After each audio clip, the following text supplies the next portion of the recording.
বলবো বলবো, রাজদান করেন না। ওরা তখন বলতেছে আমি পাপী গুনাহগার বান্দা জহির কেমনে হব রে পার, ও জহির বাবা নৌকার মাঝি আমাই করিও পার। কথা বলেন, এরকম ভণ্ড আছে না? না, হাসরের ময়দানে নৌকা তো দূরের কথা, পাতা খুঁজে পাওয়া যাবে? কথা কর, আছে না? নাই? বাপ রে বাপ, এক এক দরবারের এক একটা গান। কেরমান কাতিবিন রোজা হাসরের দিন আল্লাহর দরবারে যদি করে অভিযোগ, হায় হায় মাওলার দরবারে যদি করে অভিযোগ, আমি বলবো দুনিয়ায় ছিলাম হেলাল বাবার লোক। কার লোক ছিল? এরকম ভণ্ড আছে না? নাই? শোনেন, পীর ছিল শাহজালাল, খানকাই পীর, রাজপথে বীর, নারাই তাকবীর হুঙ্কার দিয়েছে, গৌর গোবিন্দ ধুতি খুলে পালাছে। বলে যান নাই? হযরত ওসমানের কথা মনে আছে না? নাই? বাজান গো আমার, এইবার হযরত ওসমান তরবারি এনে দিলেন। নবীজি তরবারি হাতের মধ্যে নিয়ে হযরত আলীর হাতে দিয়েছেন। হযরত আলী তরবারি পায়া মারছে, দৌড়, বলেন আল্লাহু আকবার। নবী ডেকে বলে আলী রে এত জোরে কেন দৌড়াও? ডেকে বলে নবী গো, অনেক আগে আপনার মাথা নেওয়ার কথা বলে ঘোষণা করে আমর রওনা করেছে, আমি চাই আপনার চেহারা দেখার আগে আমি ওকে জমিন থেকে বিদায় করে দেব। এই কথা বলে হযরত আলী মারছে দৌড়। দৌড়াইতে দৌড়াইতে আমরের মুখোমুখি যখন হয়ে গেছে বাজান, আমর হযরত আলীকে দেখা মাত্রই ডেকে বলে কি রে পিচ্চি আলী, তুমি কেন আমার সামনে? হযরত আলী ডেকে বলে পিচ্চি না কি পরে বুঝাইতেছি। আল্লাহু আকবার বলেন। কথায় আছে ছোট মরিচের ঝাল বেশি। আল্লাহু আকবার বলেন। হযরত আলী তখন একটা দোয়া পড়তেছেন আর দাগ টানতেছেন। এই দোয়াটা যদি আপনি পড়েন, আপনার বাড়িকে আল্লাহ বড় বড় দুর্ঘটনার হাত থেকে হেফাজত করবেন। আল্লাহু আকবার বলেন। এই দোয়া করে বাড়ির চতুর্দিকে ফু দিলে বড় বড় বিপদ থেকে আল্লাহ আপনার বাড়ির লোকদেরকে হেফাজত করবেন। হযরত আলী কি সেই দোয়া পড়েছিলেন আমি আপনাদেরকে শিখাইয়া দেব ইনশাআল্লাহ। শোনেন শোনেন, হযরত আলী দোয়া পড়তেছে আর তরবারি দিয়ে দাগ টানা, বোঝেন তো? এরকম দাগ টানতেছে, দাগ টানতেছে, দাগ টানতেছে। দাগ টানা যখন শেষ হয়ে গেল, তরবারিটা উঁচু করে হযরত আলী ডেকে বলেন, এ কাফেরের বেটা আমর, তোর যদি সাহস থাকে খালি দাগটা পার হয়ে দেখা, এ আয় খেলা হবে, আয়। আল্লাহু আকবার বলেন। হযরত আলী বলতেছে, এই কাফেরের বেটা আমর, এই আমর, তোর যদি সাহস থাকে খালি দাগটা পার হয়ে রাসূলের কাল্লা নিতে যা, আয়, এ আয়, আয়। আল্লাহু আকবার বলেন। বাড়িওয়ালা যদি ল্যাংরাও হয় আর যদি টের পায় বাড়িতে চোর ঢুকছে, কিছু না হোক, ওই বাড়িওয়ালা কিছু না হোক সত্যি দিতে পারবে না, কিন্তু জবান দিয়ে যদি একবার বলে বাড়ির ভিতর কে রে, চোর থাকবি না, ভাগে দৌড় মারবি। তখন ভাবি বাড়ির লোক জাগনায় আছে, চেতনি আছে। কথা কন ঠিক কি না? হযরত আলী যেই হুঙ্কার মারছে, এ আমর, খালি দাগটা পার হয়ে দেখা। যদিও মানুষ ছোট, কিন্তু কথা যত বড় বলছে, খালি দাগটা পার হ, আয়, এ আয়। আল্লাহু আকবার বলেন। ঘটনাটা শুনবেন। হযরত আলী আর আমর বাজা বাজা ভাব। কারা কারা শুনবেন একটু হাত তুলে দেখান। লিল্লাহি তাকবীর, লিল্লাহি তাকবীর। আল্লাহ কবুল করেন। জোরে বলেন আমিন, আরো জোরে বলেন আমিন। বাজান গো আমার, গভীর মনোযোগ দিয়ে শুনবেন যে কথা বলতে চাচ্ছিলাম। আল্লাহ রাব্বুল আলামিন দেখে বলেন, তাবারাকাল্লাযী বিয়াদিহিল মুলকু ওয়া হুয়া আলা কুল্লি শাইইন কাদির।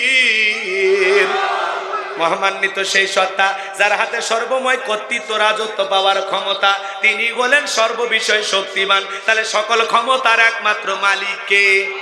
তাহলে সকল ক্ষমতার চাবিকাঠি কার হাতে? তাহলে পুরো পৃথিবীতে যারা আপনাদেরকে স্লোগান দেয় ক্ষমতার উৎস জনগণ, এরা ফার্ম দিয়ে ফুলায়। ক্ষমতার উৎস জনগণ না ক্ষমতার উৎস কে? আরো জোরে বলেন কে? যারা বলবে ক্ষমতার উৎস জনগণ, এরা আপনাকে আমাকে বোকা বানাইতে চায়। কিন্তু আমরা বোকা না, আমরা বুঝি মানুষের কোনো কিছু নাই, সকল কর্তৃত্ব কার কাছে? কথা বলেন। দুনিয়ার জমিনে যত মানুষ ক্ষমতার চেয়ারে বসুক, আল্লাহ তাআলা যাদেরকে ক্ষমতা দেয় এরা হলো ভাড়াটিয়া। 5 বছর 10 বছর 20 বছর ক্ষমতায় থাকার পর এদেরকে দুনিয়ার জমিন থেকে বিদায় নিতে হবে। আপনি আমি সবাই দুনিয়াতে ভাড়াটিয়া, কেউ ক্ষমতাতে চিরস্থায়ী থাকতে পারবে? এই পুরো পৃথিবীতে আল্লাহ চারজন মানুষকে পাওয়ার রাজত্ব ক্ষমতা দিয়েছিলেন। পুরো পৃথিবীর ক্ষমতা আল্লাহ চারজনকে দিয়েছিলেন। এর মধ্যে দুইজন হলো ইমানদার, একজন হলো নবী সুলাইমান। বলেন আল্লাহু আকবার। আল্লাহ বলেন ওয়ালাকাদ আতাইনা দাউদা সুলাইমানা ইলমা, আমি পয়গম্বর দাউদ এবং সুলাইমানকে ইলম আর জ্ঞান দিয়েছিলাম। আল্লাহ রাব্বুল আলামিন নবী দাউদ আলাইহিস সালাম এবং সুলাইমান আলাইহিস সালামকে ক্ষমতা দিয়েছিলেন। বলেন আল্লাহু আকবার। নবী সুলাইমানের ইতিহাস যদি বলতে যাই 2-3 ঘন্টা আলোচনা করে শেষ হবে না, কিন্তু আজকে আমি হযরতে সুলাইমানের জীবন থেকে আলোচনা করব না বাজান গো। তাহলে একজন ইমানদার বাদশা নবী সুলাইমান, যাকে আল্লাহ পুরো পৃথিবীর রাজত্ব দিয়েছিলেন, সুবহানাল্লাহ বলেন। আর 2 নাম্বার ইমানদার বাদশা নাম হলো বাদশা জুলকারনাইন, যাকে আল্লাহ রাব্বুল আলামিন এই পৃথিবীতে 1 নয় 2 নয় 1600 বছর হায়াত দিয়েছিলেন। বলুন সুবহানাল্লাহ। এই বাদশা জুলকারনাইন পূর্ব থেকে পশ্চিম, সূর্য উদয় হতে সূর্য অস্তগামী পর্যন্ত পুরোটা পৃথিবী জীবন দশায় 2 বার সফর করেছিলেন। বলেন আল্লাহু আকবার। আল্লাহ পাক তাকে একটি ঘোড়া দিয়েছিলেন পৃথিবী ভ্রমণের জন্য। ওই ঘোড়ায় উঠে যখন চাবুক মারত বাজান, এক এক কদমে হাজার হাজার মাইল রাস্তা ঘোড়া চলতো। বলেন আল্লাহু আকবার। সেই বাদশা জুলকারনাইন 1600 বছর ক্ষমতায় থাকার পরেও বিন্দু পরিমাণ মানুষকে কষ্ট দেন নাই, বরঞ্চ মানুষের কষ্টে তিনি নিবেদিত প্রাণ ছিলেন। সুখে দুঃখে মানুষের কল্যাণে কাজ করে গেছেন। বলেন আল্লাহু আকবার। বাদশা জুলকারনাইনের ইতিহাস আজকে আমি বলবো না। 2 জন কাফেরকে আল্লাহ পাক পুরো পৃথিবীর রাজত্ব ক্ষমতা দিয়েছিলেন। এর মধ্যে একজন জালেম বাদশার নাম হলো বখতেনাসর। জোরে বলেন কি নাম? আরো জোরে বলেন কি নাম? জালেম বাদশা বখতেনাসর। বাজান গো আমার, সেই জামানা আল্লাহ রাব্বুল আলামিন একজন নবীকে পাঠিয়েছিলেন। ওই নবীর নাম হলো দানিয়েল আলাইহিস সালাম। জোরে বলেন কি নাম? নবী দানিয়েল আলাইহিস সালাম বনি ইসরাইলের উম্মতদেরকে ডেকে বলেন, ইয়া বানি ইসরাঈল আযকুরু নি'মাতি আল্লাতী আন'আমতু আলাইকুম ওয়া আন্নী ফাদ্দালতুকুম আলাল আলামিন।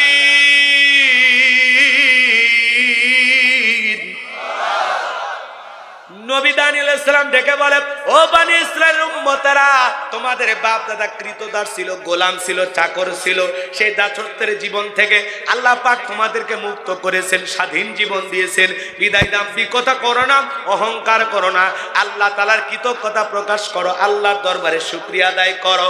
খবরদার খবরদার, গাছের পূজা করো না, মাছের পূজা করো না, সূর্যের পূজা করো না, চন্দ্রের পূজা করো না। আজ থেকে তোমরা সবাই এক আল্লাহর ইবাদত করো। নবী দানিয়েল আলাইহিস সালাম তাদেরকে বোঝানোর চেষ্টা করেন, সুন্দর নসিহত করে কথাগুলো বলেন। উম্মতেরা ডেকে বলে, ও নবী দানিয়েল, পুরান দিনের গল্প শোনায় লাভ নাই। বাপ দাদা কি করেছিল ওইটা আমরা জানতেও চাই না, শুনতেও চাই না। আমরা তো ভালো আছি, আমাদের টাকা পয়সা, ঘর বাড়ি, স্ত্রী সন্তান, কোনো কিছুর অভাব নাই। বিদায় ওই গল্প শোনায় কোনো লাভ হবে না। তারা ভালো ছিল না, আমরা ভালো আছি। বিদায় এক আল্লাহর ইবাদত করতে আমরা রাজি নাই। নবী দানিয়েল আলাইহিস সালাম তাদেরকে দিনে দাওয়াত দেয়, রাতে দাওয়াত দেয়, সকালে দাওয়াত দেয়, দুপুরে দাওয়াত দেয়। সুন্দর করে দাওয়াত দিতে দিতে বাজান গো আমার, পয়গম্বর এমন ভাবে বুঝাইলেন, কিন্তু না না, পয়গম্বর দানিয়েল আলাইহিস সালামের দাওয়াত তারা গ্রহণ করলেন না।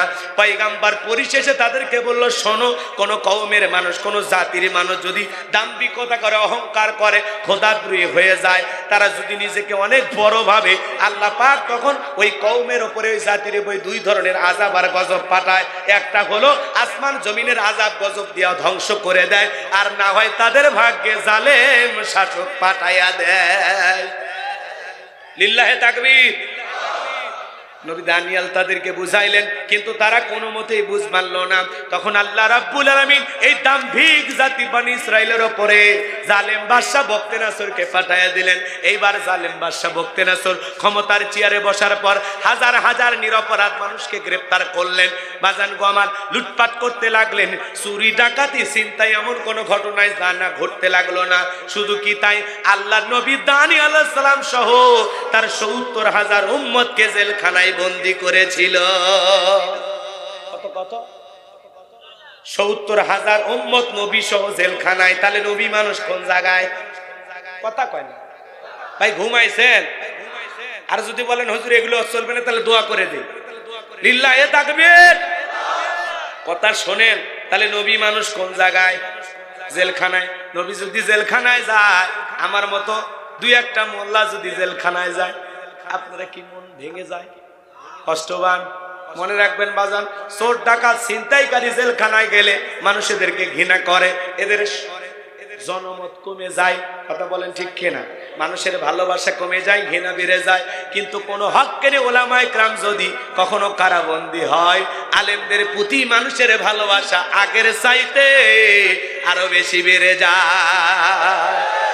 এই জন্য কোন আলেম যদি দিনের হক কথা বলতে গিয়ে গ্রেপ্তার হয়, দিনের প্রচার প্রসার করতে যদি জেলখানায় বন্দী হয়, বুঝবেন নবীর সুন্নত পালন করতেছে। কথা বলেন ঠিক কিনা? পৃথিবীর শ্রেষ্ঠ পয়গাম্বার আপনার আমার প্রিয় নবী সিয়াবি আবু তালেবের ভিতরে 3.5 বছর বন্দী ছিলেন। কথা বলেন ঠিক কিনা? পৃথিবীর শ্রেষ্ঠ নবী যদি জেলখানায় যায়, আপনার আমার মতো দুই একটা হুজুর এর দাম আছে নাকি? আপনি হক কথা বলবেন, দিনের পথে চলবেন, আপনার পরীক্ষা দেওয়া লাগবে না? এগুলো পরীক্ষার সিঁড়ি। সুবহানাল্লাহ। কেউ চুরি করে ফেন্সিডিলে বোতল নিয়ে গ্রেফতার হয়, আবার কেউ কোরআনের হক কথা বলে গ্রেফতার হয়। দুইটার মধ্যে ব্যবধান আছে না? নাই? আকাশ আর পাতাল। একজন আলেম যদি হক কথা বলে গ্রেফতার হয়, আগে যদি মাহফিলে 10,000 লোক হইতো, এখন এসে ওয়াজ করলে তো 10 লাখ হবে। আল্লাহু আকবার বলেন। কষ্ট মনের মধ্যে নেবেন না, আলেমদেরকে ভালোবাসবেন। ইন্নামা ইয়াখশাল্লাহু মিন ইবাদিহিল উলামা। আল্লাহ ডেকে বলেন, জমিনের সবচাইতে আলেম বান্দারা আমি আল্লাহকে বেশি ভয় করি। সুবহানাল্লাহ বলবেন না? বাজান গো আমার, লম্বা হবে, লম্বা করব না, সংক্ষিপ্ত কথা বলে দিয়ে যায়। যে কথা বলতে চাচ্ছিলাম, নবী আলাইহিস সালাম জেলখানায় উম্মতদেরকে ডেকে বলে, কই গেল তোমাদের অহংকার, কই গেল টাকা পয়সা, কই গেল সুন্দরী নারী? সেই তো ঠিকই জালেম শাসক ঘাড়ে চেপেছে, তোমাকে আমাকে জেলখানায় বন্দী করেছে। এখন বলো আমার কথা সত্য হলো কিনা? উম্মতেরা ডেকে বলে, পয়গাম্বার আপনার কথা যে দিবালোকের মতো সত্য হবে, এত দ্রুত যে সব মিলে যাবে, এটা তো আমরা ভাবতে পারি নাই। নবী গো, আপনার কথা যে এত তাড়াতাড়ি প্রকাশ পাবে, এটা তো আমরা বিশ্বাস করতে পারি নাই। ও নবী দানিয়াল, আমরা ভুল করেছি, অপরাধ করেছি, অন্যায় করেছি, আমরা তওবা করলাম, ফিরে আসলাম, আর জীবনে কোনোদিন গাছের পূজা মাছের পূজা করব না, আজ থেকে এক আল্লাহর ইবাদত করব। আপনি যা বলবেন আমরা সেই কথাই চলবো, সেই কথাই শুনবো। বলেন আল্লাহু আকবার। নবী দানিয়াল দেখে বলে, শোনো, তোমরা যদি ফিরে আসতে চাও, তওবা করতে চাও, তাহলে শোনো, আজকে রাত 12টার পরে আমি যখন আল্লাহ বলে ডাক দেব, আমার সাথে তোমরা চিৎকার মেরে ঘুম থেকে আল্লাহ বলে ডাক দিয়ে উঠবা। আমরা কাকুতি মিনতি সহকারে আল্লাহর কাছে দোয়া করব, প্রার্থনা করব, নিজেদের ত্রুটিগুলো আল্লাহ তাআলার কাছে তুলে ধরব, ক্ষমা চাইব। আল্লাহ রব্বুল আলামিন পারে আমাদেরকে জেলখানা থেকে মুক্ত করে দিতে। পয়গাম্বার যখন রাত 12টার পরে আল্লাহ বলে ডাক দিয়েছে, পয়গাম্বারের 70,000 উম্মত একসাথে আল্লাহ বলে ডাক দিয়েছে, তারা পবিত্রতা অর্জন করে। বাজান গো আমার, যে কথা বলতে চাচ্ছিলাম, কাকুতি মিনতি সহকারে সিজদায় মাথা নত করলেন, কাঁদতে কাঁদতে আল্লাহর কাছে প্রার্থনা করেন। নবী দানিয়েল আলাইহিস সালাম দোয়া করে ডেকে বলেন, আল্লাহ আমার উম্মতেরা ভুল করেছে, অপরাধ করেছে, আল্লাহ গো তারা ক্ষমা চাই, ফিরে আসতে চায়, আল্লাহ আপনি তাদের তওবাকে কবুল করুন, আল্লাহ তাদেরকে আপনি সঠিক পথ দেখান, আল্লাহ গো আমার উম্মতদেরকে আপনি মাফ করে দেন। নবী দানিয়েল আলাইহিস সালাম তাদেরকে নিয়ে কাকুতি মিনতি সহকারে আল্লাহর কাছে যখন দোয়া প্রার্থনা করলেন, আমার আল্লাহ ডেকে বলে, নবী দানিয়েল আর কাঁদতে হবে না, কাঁদতে হবে না, আমি আল্লাহ তোমাদের দোয়া কবুল করে নিলাম, আর অচিরেই এই জেলখানা থেকে মুক্ত করার ব্যবস্থা করে দেব। বলুন সুবহানাল্লাহ। এইবার আল্লাহ পাক জালেম বাদশা বখতিয়ার ওই রাত্রি বেলা এমন একটা মারাত্মক ভয়ঙ্কর স্বপ্ন দেখাইছে, ঘুম থেকে উঠে লাফ মেরে উঠছে। আশেপাশে লোকজন এসে বলে, নেতা ঘুম থেকে জাগ্রত হইলি না তো, চিৎকার মেরে ব্যাপারটা কি? বলে, চেহারা দেখে বোঝো না আমি কেমন আতঙ্কে আছি। তাড়াতাড়ি করে দেশের ভিতরে যত স্বপ্নের তাবির কারক আছে, যত স্বপ্নের জ্যোতিষী আছে, যারা স্বপ্নের ব্যাখ্যা বলতে পারে,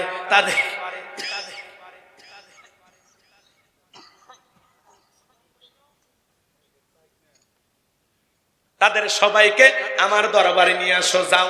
এইবার পরের দিন সকালবেলা হাজার হাজার জ্যোতিষীরা বাদশার দরবারে হাজির হয়ে গেল। এইবার বাদশা বখতেনাছর যখন রাতে যে স্বপ্ন দেখেছে এই স্বপ্নের কথা জনগণকে বলতে যাবে, ওই মুহূর্তে আল্লাহ রাব্বুল আলামিন জালেম বাদশা বখতেনাছরের মাথার মেমোরির মধ্যে ভাইরাস ঢুকে দেয়া ওই কথাগুলো নিয়ে যায় পয়গম্বর দানিয়েল আলাইহিস সালামের মাথার মেমোরির মধ্যে আল্লাহ সেভ করে দিয়েছেন। এই যে ব্লুটুথ আছে না নাই, একটা মোবাইলে যা আছে আর একটা মোবাইলে পার করে দেওয়া যায় না? কথা কর না আপনারা, দেওয়া যায় কি না? শেয়ার আছে না নাই? একটা শেয়ার দেয়া এই মোবাইলে যা আছে আর একটা শেয়ারের মাধ্যমে সব পার করা যায়। তো বাদশার মাথার মেমোরির মধ্যে যা আছে সবকিছু আল্লাহ পাক পার করে দিলেন নবী দানিয়েল আলাইহিস সালামের মাথার মেমোরির মধ্যে। বলেন আল্লাহু আকবার। এ ভাই কি গো আপনারা 12:30 বাজছে, নিজেদের ওয়াদা ঠিক রাখবেন না, এটা একটা কথা। এদিক খেয়াল করে, আর তো কয়েক মিনিট আছে, তারপরে আমি তো বুঝতে পারতেছি আপনার যদি ভালো না লাগে আমি শেষ করে দেব।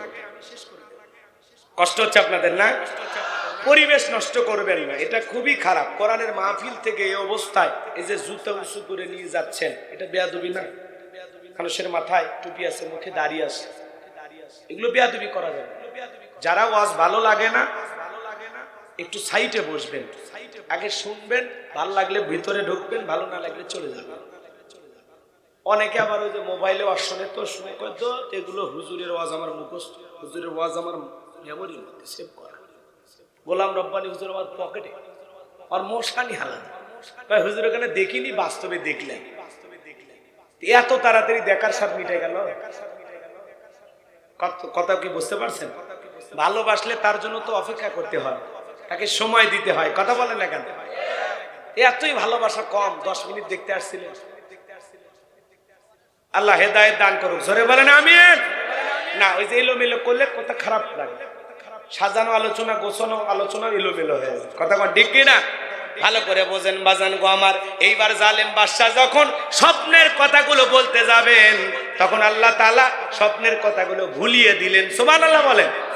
এবার জালেম বাদশা যখন বলে গতকাল রাত্রে কি যেন স্বপ্ন দেখলাম, আর বলতে পারে না, স্বপ্নের কথা ভুলিয়ে দিলেন যিনি তিনি কে? এইবার বাদশাহ বখতেনাছর ডেকে বলে গতকাল রাত্রে কি স্বপ্ন দেখেছি এই স্বপ্নের কথাও তোমাদেরকে বলতে হবে, স্বপ্নের ব্যাখ্যাও তোমাদেরকে বলতে হবে। জনগণ ডেকে বলে বাদশাহ এ তো পাগলামি কথা, স্বপ্ন দেখেছেন আপনি, আমরা কিভাবে জানবো? বাদশাহ কি স্বপ্ন দেখেছে এটা কি জনগণ জানে? কথা বলে। স্বামী কি স্বপ্ন দেখে স্ত্রী জানে না, স্ত্রী কি স্বপ্ন দেখে স্বামী জানে না।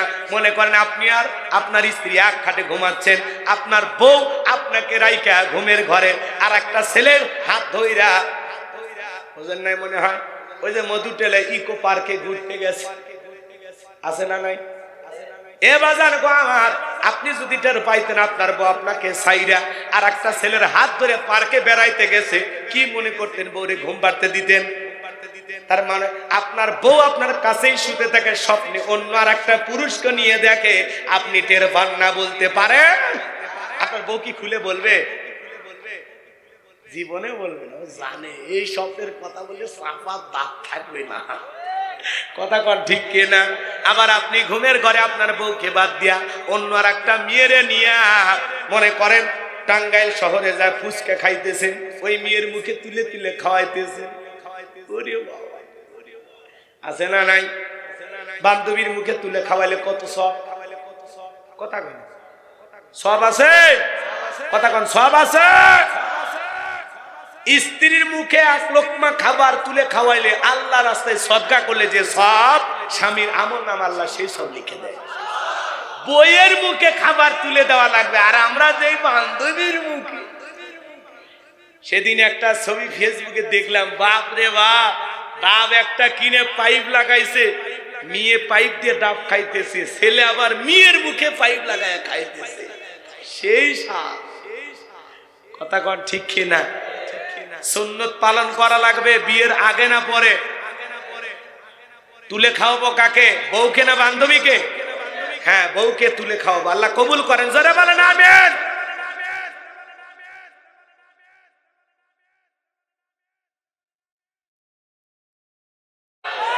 মা বোনদের আলোচনা হওয়া দরকার আছে না? না, অপেক্ষা করেন, শেষের দিকে বলে দেবো ইনশাআল্লাহ। কষ্ট মনের মধ্যে নেবেন না। যুবকরে একটু মনোযোগ দেখ, গুনাহগারের কথাগুলো শুনে যাও। স্বপ্নে আমরা কত কিছু দেখি। স্বপ্নে দেখি আগুন আসছে, কথা বলে আগুন জ্বলে পুড়ে বাড়ি ঘর ছাই করে দিছে। আবার ঘুম থেকে উঠে দেখি না কিছুই পড়েনি। স্বপ্নে দেখি আমি মারা গেছি, বউ বাচ্চা কান্নাকাটি করতেছে। আবার ঘুম থেকে উঠে দেখি না বেঁচে আছে। কথা কোন ঠিক না?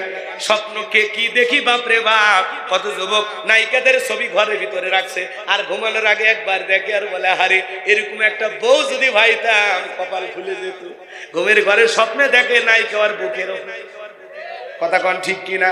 স্বপ্নে কত কিছু দেখি রে বাজান, আমাদের স্বপ্নের তো কোনো মাথা নাই, লাইন নাই। কথা কোন কত আজে বাজে স্বপ্ন দেখি বাজান গো। যার স্বপ্নের কথা তাই জানে, বাচ্চার স্বপ্নের কথা তো দেশের মানুষ জানে। বাদশা তখন ডেকে বলে তোমরা নাকি গায়েব জানো, আমি স্বপ্নে কি দেখেছি গতকালকের গায়েবের খবর না দিলে তোমাদের 12টা বাজাবো। তোমরা এটা কি জানো? গায়েব জানো। গায়েব বোঝেন? গায়েব বোঝেন? বোঝেন না মনে হয় বাজান গো আমার। এইবার বাদশার লোকেরা স্বপ্নের তাবির কারো কারে ডেকে বলে ও বাদশা আমরা কি গায়েব জানি, আপনি তো জানেনি। বলেন তো বাজান দুনিয়ার কেউ গায়েব জানে নাকি গায়েবের এলেম কার কাছে? আল্লাহ ছাড়া দুনিয়ার কেউ গায়েব জানে না। এমনকি নবী রাসূলেরা পর্যন্ত গায়েব জানতেন না। আল্লাহ নবী রাসূলদেরকে জানায় দিতেন যতটুকু নবী রাসূলেরা জানতেন ততটুকু। গায়েবের ভান্ডার কার কাছে? গায়েবের এলেম কার কাছে? কিন্তু আমাদের সমাজে কিছু মানুষ বলে আমরা গায়েব জানি। আছে না নাই? যারা বলবে আমি গায়েব জানি ওরে ধরবেন, অন্ধকার একটা রুমের ভেতরে নিয়ে যাবেন, আচ্ছা তারে পিটাইবেন, পিটায় বলবেন গায়েবই মার দিলাম, কারো কাছে বলবি না, বললে ধ্বংস হয়ে যাবি। কথা বলেন ঠিক কিনা? ছোট্ট একটা কথা আপনাদেরকে বলে যায়। নবীর প্রিয় সাহাবী আবু মুসা আশআরী রাদিয়াল্লাহু তাআলা আনহু, তিনি একটি এলাকার গভর্নর। বাজান গো আমার, ওই এলাকার একজন মুসলমান এসে বলে ও নবীর সাহাবী আমাদের এলাকার গভর্নর তোমার কাছে একটা বিষয় জানতে চাই। আলিফ লাম মিম, আলিফ লাম মিম সাদ, আলিফ লাম রা তাহা ইয়াসিন, এগুলো হরফে মুকাত্তাআত। এগুলোর ভিতরে আল্লাহ তাআলা কি এমন আমল করার কথা বলেছেন আমি জানতেও পারলাম না, আমলও করতে পারলাম না। আপনি কি এগুলোর অর্থ জানেন? আবু মুসা আশআরী রাদিয়াল্লাহু তাআলা আনহু রাসূলের অনেক জ্ঞানী একজন সাহাবী ছিলেন। তিনি বুঝতে পেরেছেন এর কি চিকিৎসা হওয়া দরকার। যেহেতু তিনি এলাকায় থাকেন বিদায় তিনি দায়িত্ব নিলেন না, একখানা চিঠি লিখে খলিফার কাছে পাঠায়া দিলেন। খলিফাকে কথা বলেন হযরত ওমর রাদিয়াল্লাহু তাআলা বলেন আল্লাহু আকবার। খলিফাতুল মুসলিমিন আমিরুল মুমিনিন হযরত ওমর রাদিয়াল্লাহু তাআলার কাছে যখন আসলেন চিঠিখানা দেখলেন, দেখে বলে ঠিক আছে বসো, তোমার ঘটনা কি হয়েছে? কিছু ব্যস্ততা কাজ ছিল, শেষে জিজ্ঞাসা করে কোন এলাকা থেকে আসছো? বলে এই যে চিঠি আমাদের এলাকার গভর্নর লিখে পাঠিয়ে দিয়েছে। চিঠিতে পড়ার পর তিনি বুঝতে পেরেছেন। এবার সরাসরি জিজ্ঞাসা করে তুমি কি জানতে চাও? দেখে বলে ও নবীর সাহাবী আমাদের খলিফা বলেন তো আলিফ লাম মিম, আলিফ লাম রা, আলিফ লাম মিম সাদ, ইয়াসিন তাহা নুন কাফ, আল্লাহ এগুলোর ভিতরে কি জানায় দিয়েছেন, আমি এখন কি আমল করতে পারি? নবীর সাহাবী খলিফাতুল মুসলিমিন আমিরুল মুমিনিন ইসলামের 2 নাম্বার খলিফা হযরত ওমর বুঝতে পেরেছে আর ঘরে শয়তান চেপে ধরেছে। তখন সে কি করলো? খেজুরের ডালগুলো কাটলেন আর খেজুরের ডাল দিয়া ওই ব্যক্তিকে পিটা শুরু করলেন। মারতে মারতে লোকটা অসুস্থ হয়ে গেলেন। চিকিৎসা করলেন, আবারও সুস্থ হয়েছে, আবারও মার শুরু। এরপরে আবার অসুস্থ, চিকিৎসা করলেন, সুস্থ হয়েছে, আবারও মার শুরু। এরপরে যখন সুস্থ হয়েছে দেখে বলে ও আমাদের খলিফা নবীর সাহাবী আমার বোঝার হয়ে গেছে আলিফ লাম মিম, আলিফ লাম রা, এগুলোর ভিতরে আমলের যদি কোনো কিছু থাকতো আল্লাহ পাক রাসূলের মাধ্যমে নবীর মাধ্যমে আমাদেরকে জানায় দিত। বিদায় এগুলোর ভিতরে আমলের কোনো কিছু নাই। আমার ঘরে যে শয়তান চেপেছিল সেই শয়তান চলে গেছে, আপনি আমাকে মাফ করে দেন। আল্লাহু আকবার বলেন। এজন্য বাজান গো আমার, এগুলো আল্লাহর পাঠানো কোরআনুল কারীমের ভিতরে ভিআইপি পাসওয়ার্ড। তুমি কত পণ্ডিত, কত শিক্ষিত, কত জ্ঞানী গুণী, পারলে এগুলো অর্থ করে দেখাও। তার মানে দুনিয়ার সব মানুষকে আল্লাহ তাআলা সামান্য এলেম দিয়েছেন, সামান্য জ্ঞান দিয়েছেন, যেই জ্ঞানের মাধ্যমে আলিফ লাম মিম এগুলোর অর্থ কি এর ভিতরে আছে কি? এই দুনিয়ার সামান্য জ্ঞান নিয়ে কোনো মানুষ আজ পর্যন্ত অর্থ করতে পারে নাই। আপনি যতই বিশ্ব পণ্ডিত হন, যতই ডক্টর হন, কোনো লাভ নাই, কোনো লাভ নাই। আল্লাহর কোরআনের কাছে সবাইকে মাথা নত করতেই হবে। কথা বলে ঠিক কি না? এজন্য দুনিয়ার কোনো বাজান গো আমার, ইনি আল্লাহওয়ালা মানুষ, আল্লাহওয়ালা খুবই ভালো জিনিস। পীর ছিল শাহজালাল, শাহ ফরান, শাহ মাকদুম, বাইজিদ বোস্তামি, আব্দুল কাদের জেলানি, আল্লামা খাজা মঈনুদ্দিন চিশতি রহমতুল্লাহ আলাইহি, রংপুরের কেরামতুল্লাহ, বগুড়ার শাহ সুলতান, রাজশাহীর শাহ মাকদুম, বাগেরহাটের খান জাহান আলী, বড় বড় আল্লাহওয়ালাদের মাধ্যমে এদেশে ইসলামের প্রচার প্রসার হয়েছে। ফুরফুরার আল্লাহওয়ালারা এসে কথা বলে এদেশে ইসলামের প্রচার প্রসার করেছে। নিঃসন্দেহে আল্লাহওয়ালা খুবই ভালো জিনিস, কিন্তু এখন আল্লাহওয়ালার লেভেল করে কিছু ভণ্ড বের হয়েছে, যারা বলে কি পানির ভিতরে জ্বললে বাতি জ্বর বাতাসেও নেবে না, লেখটা বাবার মুরিদ হইলে নামাজ রোজা লাগে না। এই দুনিয়াতে এমন কোন নবী রাসূল নাই যে নবী রাসূল সালাত আদায় করে নাই। আর যে পীর সাহেব বলবে নামাজ লাগবে না, ওইটা পীর না, টাটকা শয়তান। তার মানে সবাই পীর হওয়ার যোগ্যতা রাখে না। কথা বলে ঠিক কি না? কয় সিজদার মতো একটা সিজদা দিবি, জান্নাত পার হয়ে জাহান্নামে চলে যাবি। অনেক মাজার গুলোতে আমি নিজের চোখে দেখেছি বাজার। আমার গাইবান্ধার লক্ষ্মীপুরে আজ থেকে প্রায় 11 সালে একবার দাওয়াত নিয়েছিলাম বাজার, ওরস শরীফের মাহফিলে আমি গেছি। আমি তো আর তখন বুঝি নাই, দাওয়াত পাইলেই খুশি। তখন কি এত চাপ ছিল? কথা বোঝেন নাই মনে। তখন যে যা দিছে, যেখানে দাওয়াত দিছে সেখানেই গেছি। কথা বোঝেন নাই, তখন তার বুঝি নাই। বাজান গো আমার, এখন বুঝি হক কোনটা, হালাল কোনটা, বাতিল কোনটা। কথা বোঝেন নাই, বোঝা যায়। তখন আমি বুঝি না, মাহফিল সাজাইছে সে জায়গায় তো আর কোনো ভণ্ডামি হচ্ছে না। ভণ্ডামি কই হচ্ছে আমি সেটা বলতেছি, শোনেন। ভণ্ডামি হইতেছে আলাদা, মাহফিলের মতো মাহফিল চলতেছে, রান্নার মতো রান্না চলতেছে। আর এক জায়গায় দেখলাম যায়া, বাপরে বাপ, একটা নয় দুইটা নয় 17টা গাজার আসর। কয়টা গাজার কলকিতে এমন কায়দায় টান মেরে ধুয়ে ছাড়তেছে, বাইরে থেকে প্রশাসনের লোকেরা দাঁড়ায় বলতেছে মনে হয় ওরসের রান্না চলছে। কথা কোন ঠিক কিনা? এমন পীর আছে গাঁজা খায়া মোজদারি লাল বানাইছে, টর্চ লাইট মেরে মুখ কোথাও খুঁজে পাওয়া যায় না, বগলে সুইদে বেরিবারে হয়েছে। আর সুন্দরবনে অবস্থা, বান্দরবনে কি অবস্থা, ওরা তখন গাঁজার কলকিতে টান মারতেছে আর গান গাইতেছে। বলবো বলবো বলবো বলবো রাজজান করেন না। ওরা তখন বলতেছে আমি পাপী গুনাহগার বান্দা জহির কেমনে হবরে পার, ও জহির বাবা নৌকার মাঝি আমাই করিও পার। কথা বলে এরকম ভণ্ড আছে না? না, হাসরের ময়দানে নৌকা তো দূরের কথা, পাতা খুঁজে পাওয়া যাবে। কথা কর আছে না? নাই। বাপ রে বাপ, এক এক দরবারের এক একটা গান। কেরমান কাতিবিন রোজা হাসরের দিন আল্লাহর দরবারে যদি করে অভিযোগ, হায় হায় মাওলার দরবারে যদি করে অভিযোগ, আমি বলবো দুনিয়ায় ছিলাম হেলাল বাবার লোক। কার লোক ছিল? এরকম ভণ্ড আছে না? নাই। শোনেন, পীর ছিল শাহজালাল, খানকায় পীর, রাজপথে বীর, নারাই তাকবীর হুঙ্কার দিয়েছে, গৌরগোবিন্দ ধুতি খুলে পালাছে। তোমরা সত্যবাদীদের সঙ্গী হও, যে পীরের পা থেকে মাথা পর্যন্ত নবীর সুন্নত দিয়ে ঢাকা, যার চেহারার দিকে তাকাইলে আল্লাহর কথা স্মরণ হয়, যে পীর নিজের ইমামতিতে মুরিদদেরকে নামাজ আদায় করে, তারা হলো হক্কানি আল্লাহওয়ালা।